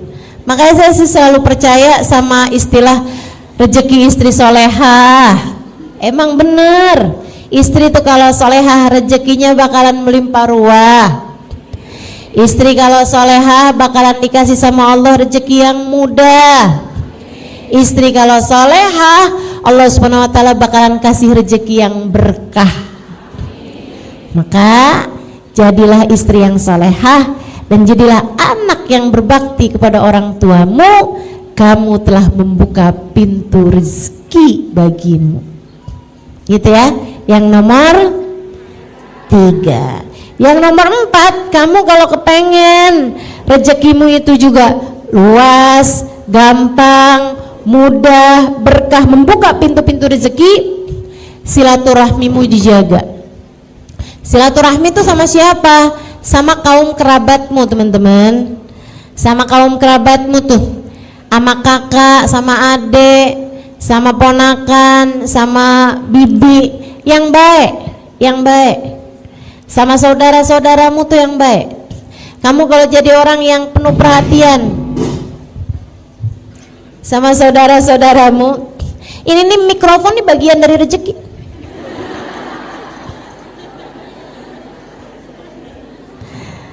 Ya ini rezeki saya nih hari ini, ya udah mesti terima gitu kan. Iya, saya sih nerima, nggak tahu ibu-ibu dari tadi yang kenapa sih nih. Nah, apa-apa Bu ya, orang udah mengusahakan yang terbaik, insya Allah. Bagaimanapun semuanya ada di tangan Allah Subhanahu Wa Taala. Allah lah sang pemberi rizki. Tuh kan, kalau kita terima rezekinya jadi bagus. Gitu ya, silaturahmi dijaga, silaturahmi sama kakak sama adik itu yang baik. Kamu kalau ingat saudara kamu, ingatnya gini nih, teman bisa datang dan pergi, tapi saudara kalau hilang, di mana kamu bisa cari? Saudara kamu kan cuma itu aja Bu, kamu nggak bisa pilih-pilih saudara. Itu siapa sih ngeliatin kamu mulu? Oh itu dulu kakak saya, sekarang udah jadi mantan. Emang bisa begitu? Nggak bisa. Kamu kepengen rezekimu jadi mudah, silaturahmimu tuh harus tersambung sama saudara-saudara yang baik-baik, yang baik sama saudara. Jangan tinggalin saudaramu. Kamu kalau lagi dapat kelebihan rezeki, bagi, dahulukan saudara-saudaramu. Cari tahu keadaan saudara-saudaramu, siapa yang sedang membutuhkan, bantuin. Jangan takut, jangan takut. Ustazah, saya punya saudara jahat-jahat semuanya. Warisan saya Ustazah dia kuasain. Misalnya, Bu, kalau saya sih ya Bu ya, urusan harta tuh Bu tuh, yang hilang bisa dicari, ya kan? Urusan harta tuh Bu bisa datang dan pergi, tapi saudara tuh kalau kita kehilangan, kita nggak bisa dapetinnya lagi. Jadi kehilangan harta nggak apa-apa, jangan bikin kamu kehilangan saudara. Orang nggak akuran sama saudara gara-gara urusan warisan, jangan. Kalau ada saudara kamu mau ngerebut warisan, biarin. Yang penting kamu jangan pernah melakukan hal itu terhadap saudara-saudarimu itu. Kalau ada di antara saudara-saudarimu, kamu tahu ngambil sesuatu dari hartamu, ini pesan dari orang yang sangat saya sayangi. Kalau kamu tahu saudaramu ada yang ngambil sesuatu dari hartamu tanpa seizin darimu, mencuri misalnya, ngambil harta kamu misalnya, buruan halalin. Buruan hati kamu tuh bilang, ya Allah saya sudah menghalalkannya ya Allah, saya sudah menghalalkannya ya Allah, jadikanlah itu sebagai sedekah saya buat dia ya Allah, jadikanlah itu sebagai hadiah saya buat dia ya Allah, saya sudah menghalalkannya. Buruan halalin. Kenapa gitu? Biar dia jadi harta yang bagus buat saudaramu itu. Nanti kalau hartanya bagus, bakalan perbuatannya, keadaannya juga bakalan jadi bagus. Tapi kalau kamu selalunya itu nggak menghalalkan, apalagi kalau sampai kayak begini, punya saudara begitu modelnya maling, ngambilin harta saya, seumur hidup nggak bakalan saya maafkan. Tar di akhirat saya tuntut saudara saya.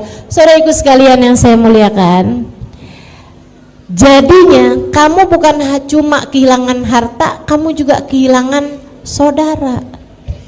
Kesian saudaramu itu. Bisa jadi dia ngambil sama kamu karena memang keadaannya sedang sangat-sangat sulit, sementara dia susah untuk menceritakannya kepadamu. Kalau kamu tahu saudaramu mengambil sesuatu dari hartamu, ajak bicara. Apa yang bisa saya bantu? Apa yang bisa saya lakukan untukmu? Keadaan kamu sekarang lagi kayak gimana? Bu, ta'amuthnain kafis salasah. Kata Nabi Muhammad, makanan 2 orang kalau dimakan rame-rame, dimakan barengan, cukup buat 3 orang. Makanan buat 2 orang kalau dimakan barengan makannya rame-rame barengan, itu bisa cukup buat 3 orang. Rezeki juga gitu. Rezeki kelihatannya dikit, kalau kamu bagi ada orang lain ikut menikmatinya, bakalan cukup buat banyak orang. Buat banyak orang. Alangkah indahnya kalau rezeki kamu tuh saudara-saudaramu ikut-ikutan menikmatinya. Ustazah itu kan kalau duitnya banyak, nah saya duit Ustazah buat sendiri aja nggak cukup. Oh, kamu nggak tahu, Allah tuh Bu ngasih rezeki itu nggak gitu modelnya. Ini saya dapat dari guru saya Hubabah Maryam. Halimah, kamu jangan pernah takut ngasih buat orang lain. Allah Halimah, kalau lihat kamu jadi sebab Allah ngasih rezeki kepada hamba-hambanya, Allah akan mengalirkan rezekinya orang-orang lewat tangan kamu.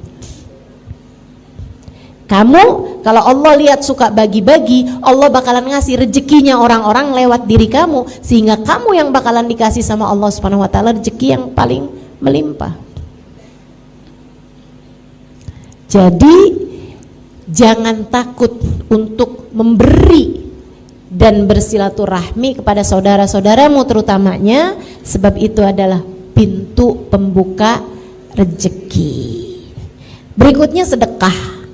Ya, yang kelimanya adalah sedekah. Itu tadi sedekah tuh. Sampai-sampai katanya Nabi Muhammad alaihi wasallam, innal bala la yatakhatta riqabas sadaqah. Sungguhnya bala enggak akan bisa ngelewati pundaknya sedekah. Jadi kalau udah ketahanan sama sedekah, kita tuh ngerjain sedekah, itu bala mau turun keangkat semua. Enggak jadi tuh, mendal semua, mental semua. Balanya, musibahnya mental kalau kehalangan sama sedekah. Teman-teman sekalian, sedekah itu memang benar-benar bisa memberikan rezeki dari Allah Subhanahu wa taala. Itu akan lebih mudah kamu mendapatkan rezekinya, segala macam rezeki termasuk kesolehan anak-anakmu seperti yang sudah saya sampaikan. Itu kalau kamu sedekah tuh bisa lebih mudah berharap kesolehan anak-anakmu, gitu ya. Nih anak lagi mau ujian nih, misalnya lagi mau proses penerimaan di sekolah yang kamu harapkan bisa bagus anak kamu sekolah di sana gitu. Udah kamu istikharahkan, sekolahnya bagus, gitu kan. Tapi kok kayaknya susah nih mau masuknya nih, mau tembusnya nih. Sedekah. Bahkan Nabi Muhammad SAW mengatakan, dawu mardakum bis sadaqat, sembuhkanlah sakit orang-orang di antara kalian dengan sedekah. Ibu-ibu sekalian, mohon maaf, hati suamimu misalnya sedang berpaling kepada perempuan yang lain yang gak halal baginya, kamu mesti ngapain? Ini dia nih, kamu mesti membuka pintu rezeki taat, rezeki hidayah, rezeki hati yang bahagia, rezeki takwa ke dalam hati suamimu dan ke dalam hatimu sendiri juga, dengan salah satunya adalah bersedekah. Sedekah, jangan takut sedekah. Dan gak usah nyari yang jauh-jauh Bu, kalau sedekah itu yang ada di sekelilingmu, tetangga-tetanggamu, orang-orang yang datang ke rumahmu, saudara-saudarimu mungkin, al-aqrab yang terdekat yang harus didahulukan. Orang yang kerja di rumahmu mungkin itu dulu yang harus kamu dahulukan gitu. Ustazah mesti niat nggak sih kalau misalnya gitu, ya Allah nih mudah-mudahan nih hati suami ini biar nggak tertarik sama yang haram, saya sedekah dengan niat semoga Allah Subhanahu wa taala kasih kesembuhan pada hati suami saya yang sekarang sedang berpenyakit mencintai yang haram. Mencintai yang haram tuh penyakit apa bukan penyakit? Penyakit, saudaraku sekalian saya muliakan. Suka sama barang-barang haram penyakit apa nggak penyakit? Penyakit. Makanya buat balikin nih, buat sembuhin, salah satunya kata Nabi Muhammad, dawu mardakum bisadaqat, sembuhkanlah orang-orang yang sakit di antara kalian dengan sedekahmu itu. Sedekah, bismillah. Perlu niat apa enggak Ustazah? Enggak, pokoknya kamu sedekah, insya Allah Allah Subhanahu wa taala akan membetulkan apa-apa yang salah-salah yang ada di antara kehidupanmu itu. Insya Allah semuanya bakalan jadi lebih bagus semuanya dengan kamu memperbanyak sedekah. Insya Allah. Jangan nunggu kaya buat sedekah, ya. Jangan nunggu kaya buat sedekah. Bahkan Allah tuh nggak menilai sedekahmu dari seberapa banyak yang kamu keluarkan. Enggak. Kalau misalnya nih ada orang punya ratusan juta, dia bersedekah 1 juta, itu lebih kecil nilainya di mata Allah daripada orang yang punya 1 juta dia sedekahkan 100.000. Kalau ada orang punya uangnya 1 juta, dia sedekahkan 100.000, artinya dia sudah bersedekah dengan 10% harta atau uang yang dia punya. Itu jauh lebih banyak daripada sedekahnya orang 1 juta tapi hartanya dia ratusan juta gitu.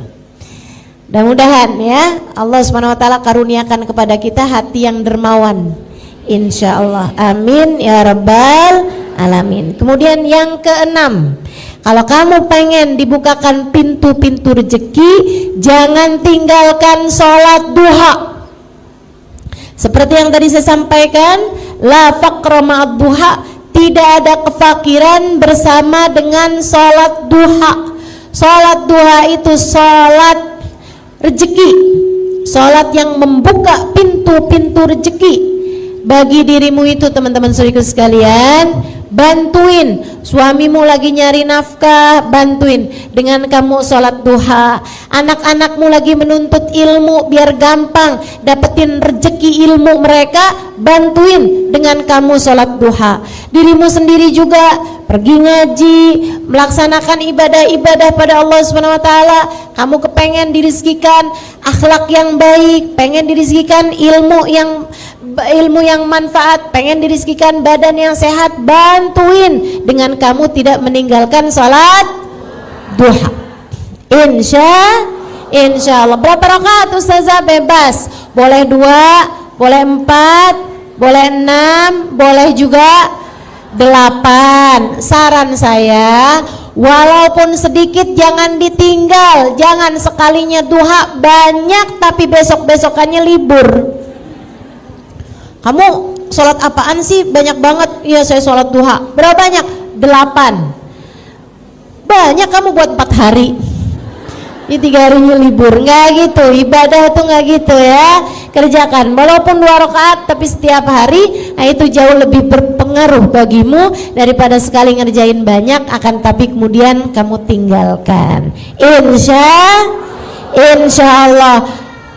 Tentu yang fardu-fardu jangan ditinggal. Jangan sholat subuh kagak, duha iya. Yang nomor 7, kalau kamu ingin pintu rezekimu terbuka, jangan tinggalkan surat Al-Waqiah. Ini buat siapapun nih yang bilang ya ampun susah banget nih, ada utang, ya Allah rezeki kok seret banget. Baca Al-Waqiah.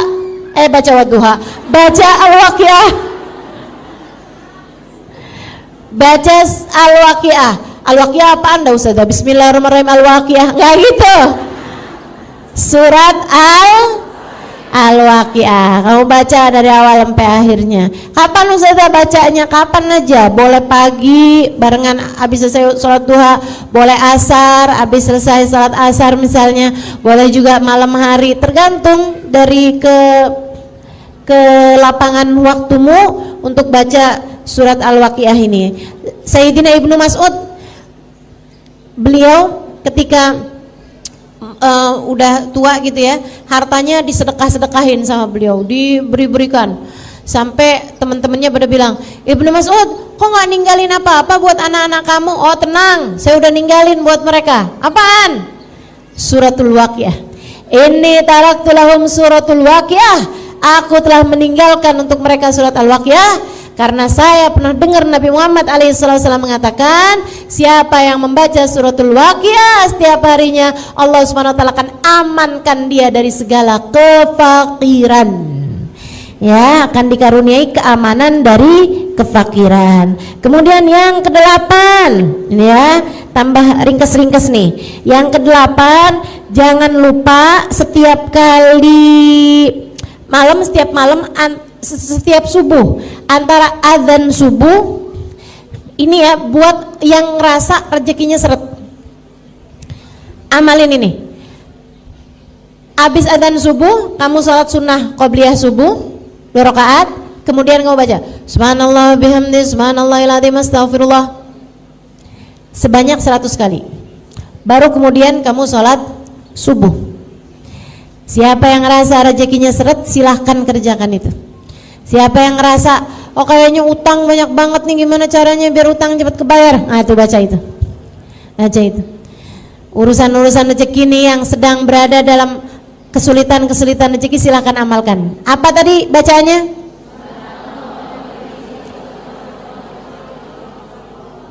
Subhanallah bihamdihi subhanallahil azim astaghfirullah. Subhanallah bihamdihi subhanallahil azim astaghfirullah. Berapa kali? 100 kali. Kemudian yang berikutnya, baca surat Al-Ikhlas sekali atau 3 kali tiap kali masuk rumah. Dan ini sudah sering saya sampaikan kepadamu, dan ini terbukti teman-teman. Ini mujarab, sangat mujarab. Ini instannya lah, gitu ya. Instannya ini, salah satu dari yang instan-instannya ini. Itu adalah tiap kali kamu masuk rumah baca surat Al-Ikhlas sekali atau 3 kali. Al-Ikhlas, Al-Ikhlas, Al-Ikhlas. Enggak gitu. Bismillahirrahmanirrahim. Qul huwallahu ahad, Allahus samad, lam yalid wa lam yulad wa lam yakul lahu kufuwan ahad. Selain itu kalau yang di rumahnya suka bertengkar gitu ya, baca juga ayat kursi. Nah, baca juga ayat kursi, itu bikin adem rumah. Bikin adem rumah. Kalau kamu ngerasa saya sih bertengkar ini apa, enggak sih ya, karena saya tinggal sendirian. Ya mau nengkarin siapa? Nah itu silahkan kamu baca surat Al-Ikhlas tiap masuk rumah. Assalamualaikum warahmatullahi wabarakatuh. Atau kalau lagi nggak ada orang, Assalamualaikum wa ala ibadillahi salihin. Assalamualaikum ayyuhan nabi warahmatullahi wabarakatuh. Assalamualaikum wa ala ibadillahi salihin. Kemudian kamu baca surat Al-Ikhlas tadi itu. Nah insyaallah itu yang diajarkan Nabi Muhammad alaihissalam kepada sahabatnya ketika sahabatnya datang kepada Nabi Muhammad dan dia mengatakan bahwa dunia menjadi sempit karena dia terlilit banyak hutang. Kemudian yang terakhir, kalau kamu ingin pintu rezekimu terbuka, maka sering-seringlah, perbanyaklah bersolawat kepada baginda Nabi besar Muhammad sallallahu alaihi wasallam. Salawat senantiasa membuat hal-hal yang berat menjadi ringan, sampai-sampai Habib Sayyid Muhammad bin Alwi bin Abbas Al-Maliki menyampaikan, tak ada permasalahan apapun di atas muka bumi ini yang tidak bisa selesai dengan salawat kepada Nabi Muhammad alaihissalam. Gak ada masalah apapun gak bisa selesai dengan salawat. Insya Allah apapun masalahnya akan terselesaikan dengan bersalawat kepada baginda Nabi besar Muhammad sallallahu alaihi wa ala alihi wa sahbihi wasallam. Mudah-mudahan kita semuanya jadi orang-orang yang dikaruniakan rezeki yang mudah, rezeki yang melimpah insyaallah. Amin ya rabbal alamin. Rezeki yang bawa kebaikan bagi kita dunia dan akhirat. Rezekinya badan kita, makanan, pakaian, uang, dikasih yang halal, yang thayyib, yang berkah. Dikasih kesehatan bagi badan kita, dikasih kesehatan bagi anggota tubuh kita. Insyaallah mata biar dikaruniai mata yang terang. Semua anggota badan berjalan sesuai dengan fungsinya insyaallah.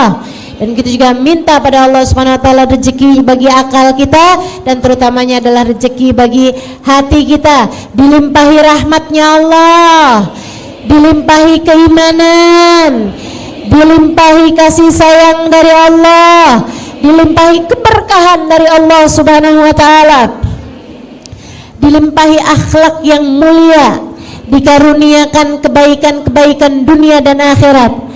dikaruniakan cinta di hati kita kepada Allah, kepada Rasulnya, kepada hamba-hamba yang mulia, dikaruniai hati kita sifat-sifat yang baik, insyaallah dijauhkan dari segala penyakit-penyakitnya. Ala hadhihi niyah wa bikulli niyatin salihah jami'ah syamilah. Kita doakan hal yang seperti ini juga untuk seluruh keluarga yang kita sayang, untuk orang tua kita, untuk suami kita, untuk anak-anak kita, untuk orang-orang yang kita sayang semuanya, insyaallah. Ala hadhihi niyah wa bikulli niyatin salihah jami'ah syamilah la hadratin Nabi Muhammad sallallahu alaihi wa ala alihi wasallam. Al-Fatihah. Bismillahirrahmanirrahim. Alhamdulillahirabbil alamin. Ar-Rahmanirrahim. Maliki yaumiddin. Iyyaka na'budu wa iyyaka nasta'in. Ihdinas siratal mustaqim. Siratal ladzina an'amta 'alaihim ghairil maghdubi 'alaihim waladdallin. Amin. Allahumma bihaqqil Fatihah, birmatil Fatihah, barakatil Fatihah, taftah lana abwabal khair, tu'amil lana muamalat ahlal khair, takfina min jamil fitan wal minbus wadir. Innaka wali kulli khair mutafaddil bi kulli khair bi rahmatika ya arhamar rahimin. Allahumma inna nas'aluka ziyadatan fid din, barakatan fil umur, wa sihhatan fil jasad, wa sa'atan fil rizqi, wa tawbatan qabla al maut, wa syahadatan 'inda al maut, maghfiratan ba'da al maut, wa afan 'inda al hisab, wa amana min al 'adzab, wa nasiban min al jannah, wa rizqna an-nadhar ila wajhikal karim. Allahumma inna nas'aluka min al uquli awfaraha, min al adhani asfaha, min al a'mal azkaha, min al akhlaq atyabaha, min al arzaq azzalaha, min al afiyah akmalaha, min ad dunya khairaha, min al akhirah na'imaha, bihaqqi sayyidina Muhammadin sallallahu alaihi wasallam. Allahumma qsim lana min khashyatik ma tahulu bihi bainana wa baina ma'asik, wa min ta'atik ma tuballighna bihi jannatik, wa min al yaqin ma tuhawwin bihi alaina masaibid dunya, wa mat'ina Allahumma bi asma'ina wa absarina wa hawlina wa quwwatina ma abqaitana, innaka ala kulli syai'in qadir. Allahumma jamilna bil afiyah was salamah, wa qiqna bit taqwa wal istiqamah, wa a'idna min mujibatin nadama fil hali wal ma'al, innaka sami'ud du'a.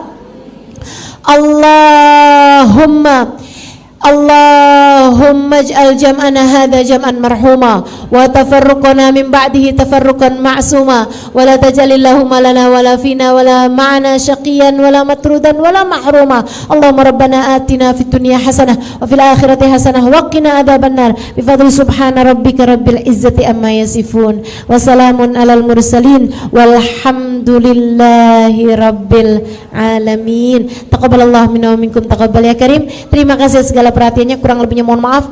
Mohon maaf kalau kepanjangan. Billahi taufiq wal hidayah. Kurang panjang. Wal afu minkum. Wassalamualaikum.